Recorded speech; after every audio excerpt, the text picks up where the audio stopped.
Hey guys, welcome back to the Weird Sisters Experience. Today we will be talking about Macbeth by the Big WS and applying three different lenses: the gender lens, the new historic lens, and psychoanalytical lens to see how our analysis has changed. We will be analyzing Act 3, Scene 4, where Macbeth tweaks the hell out. Before we get into the video, make sure to download Raid Shakespeare Legends with our code WEIRD666 for 500 free coins, spelt WYRD 666.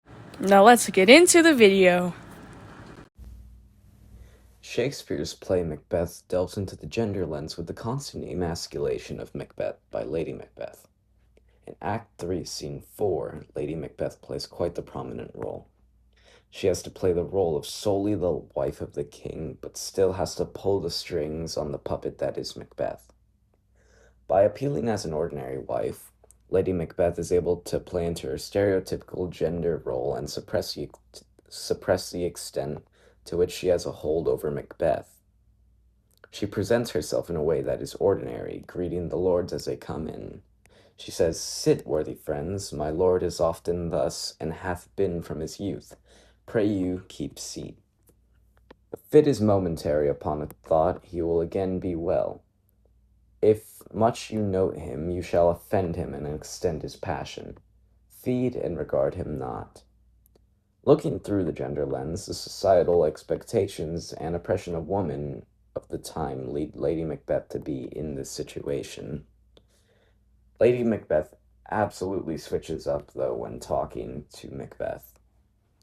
She demeans him and says, "Are you a man?"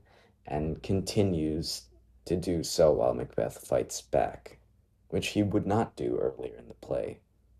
Through this, we can see how gender roles are fought for in the scene by both Macbeth and Lady Macbeth, almost as a fight for power, but ultimately, due to the time period and part of the play we were in, she is slowly losing her power as Macbeth continues on his power trip of tyranny.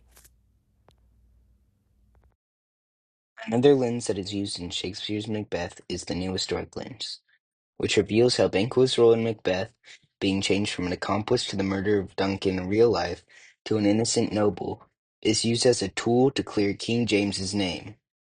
This lens demonstrates how Shakespeare used Macbeth to legitimize King James's rule.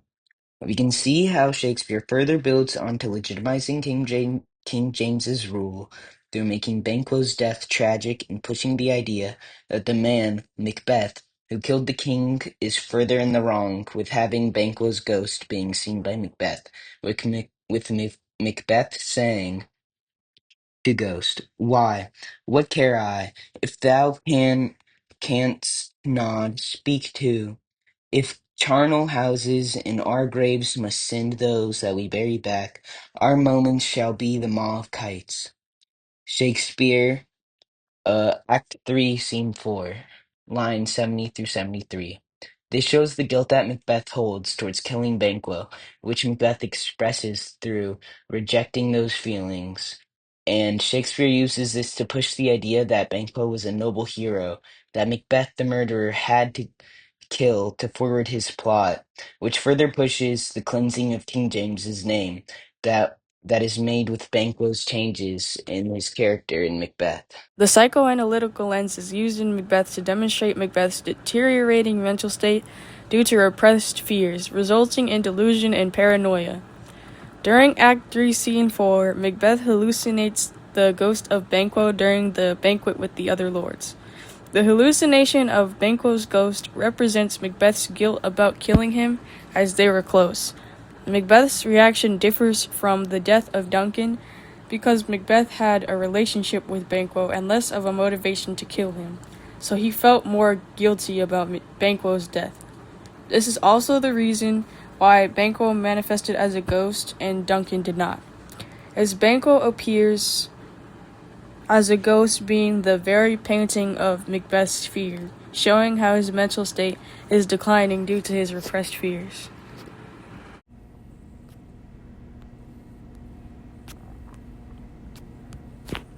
Reading Macbeth through these lenses reveals the fight for power within Macbeth, with the gender lens revealing the fight for power between Macbeth and everybody else, and especially his wife. The new historic lens reveals the influence the king's power had on the play, and the psychoanalytical lens showing the power Macbeth's fears had over him. Overall, using these lenses together shows how power affects the play, both outside and inside of the story.